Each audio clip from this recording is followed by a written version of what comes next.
E vocês estão com o novo filme A Forja, o poder da transformação. Tem se especializado em filmes cristãos. Vocês cresceram em igreja, cresceram no meio cristão? A gente cresceu num lar cristão.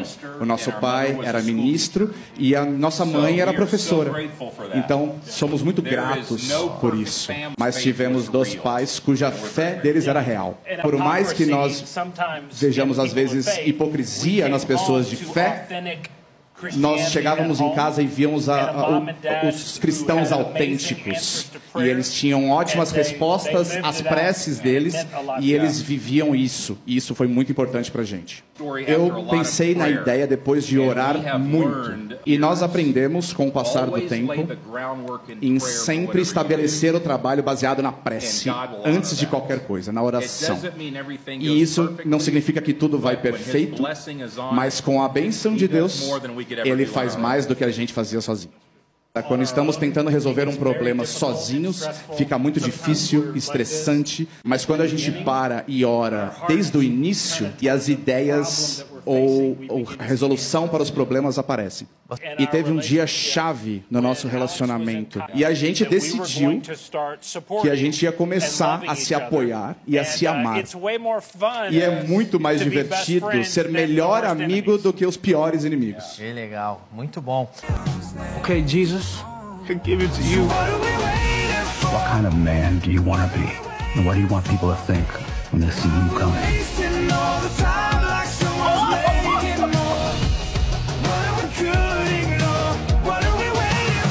If I may be blunt, a man stands in front of me. Isaiah, welcome to the forge.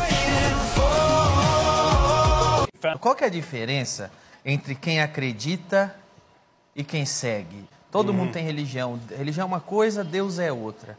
Olha, é incrível como você pode acreditar que um remédio vai te curar, mas se você não tomar o remédio, não vai te ajudar. Você pode acreditar que um paraquedas pode te salvar, mas se você não estiver disposto a colocar o paraquedas e pular de um avião, não vai te ajudar, se o avião estiver caindo. Então, as pessoas acreditam que Deus existe, e esse é o primeiro passo. Mas Jesus disse, se você acredita em Deus, acredite em mim também. Porque quando nós depositamos a nossa fé nele, é como se nós estivéssemos colocando paraquedas.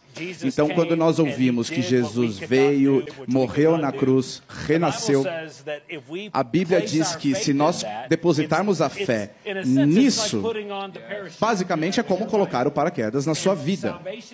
A salvação é um presente gratuito. Você não precisa fazer nada para merecer, porque a gente não mereceria de qualquer forma. E a Bíblia diz o quanto que isso é livre e gratuito para todos. Essa salvação é dada de forma gratuita e de forma livre.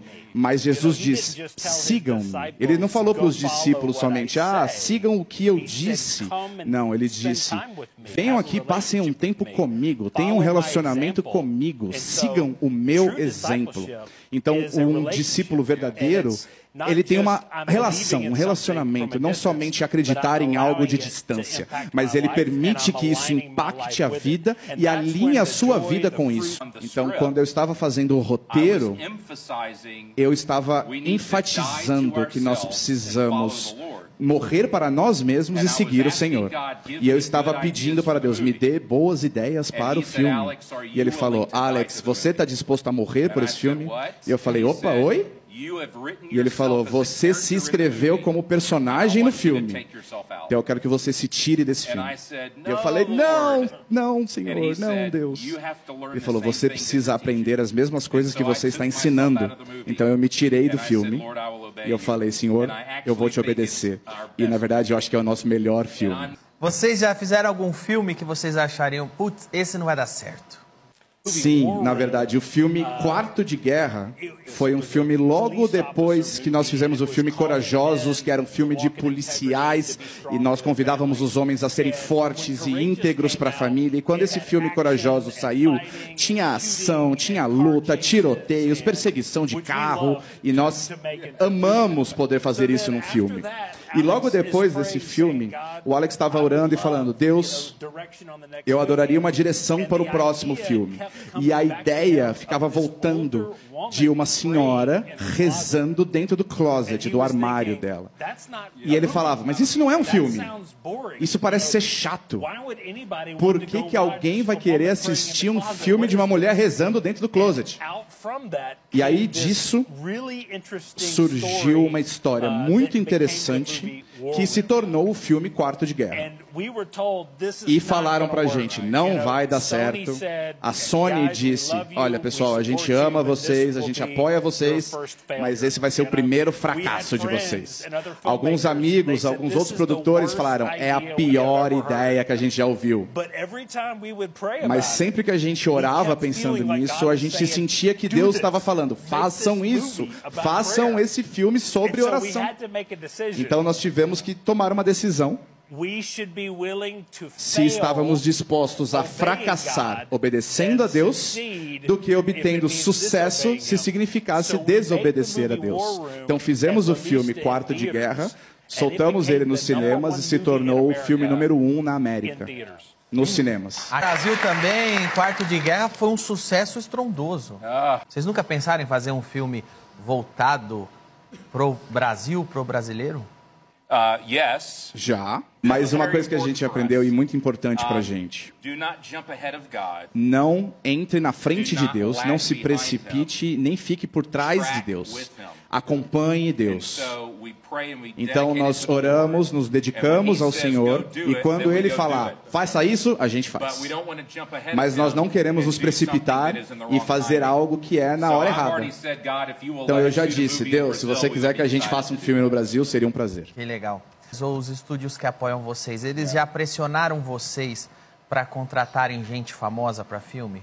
Eles nunca falaram que a gente tinha que fazer, porque eles não nos entendem, né? Por que esses filmes dão certo, eles perguntavam. Por que tantas pessoas gostam desses filmes? E ao redor do mundo, as vidas das pessoas estão sendo abençoadas por esses filmes. Então, eles sugeriram, né, Hollywood, sugeriram alguns atores para a gente colocar nos filmes, mas até o Quarto de Guerra, a gente acreditava que a Priscilla Shirer precisava fazer o papel principal como a esposa do filme. E ela não é uma atriz. Ela é uma mulher, uma professora de estudos da Bíblia.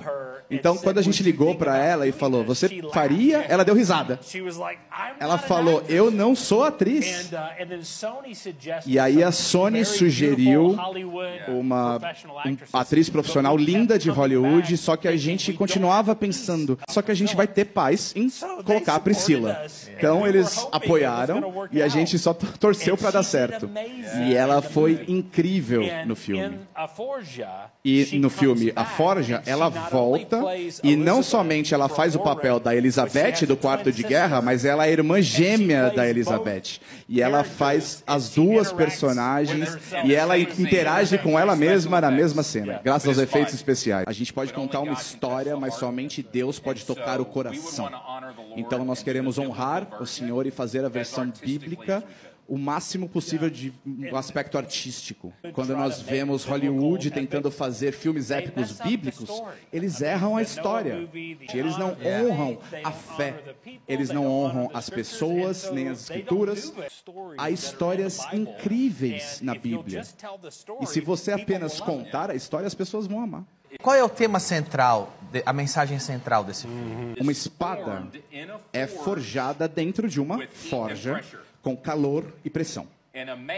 E um homem, o coração e a alma e o caráter de um homem são forjados com calor e pressão. A gente não cresce quando a gente está confortável, mas quando a gente passa por dificuldades e testes e depende de Deus, vocês crescem. Então é por isso que o filme chama A Forja. Dos 8 filmes que nós fizemos, foi uma oração atendida depois de outra. E mesmo assistindo A Forja, eu penso, nossa, esse ator foi uma resposta de uma oração. O ator que faz o Isaiah no filme disse, esse personagem é igualzinho a mim. O meu pai não foi um pai presente e eu precisei perdoar meu pai e escolher a Deus. E ele falou, eu sinto que esse filme é a minha história. E em 2 momentos ele parou e começou a chorar e disse, eu vou poder contar a minha história e do que Deus fez na minha vida no telão, no cinema. Então todos nos reunimos e oramos por ele e foi um dos meus momentos preferidos.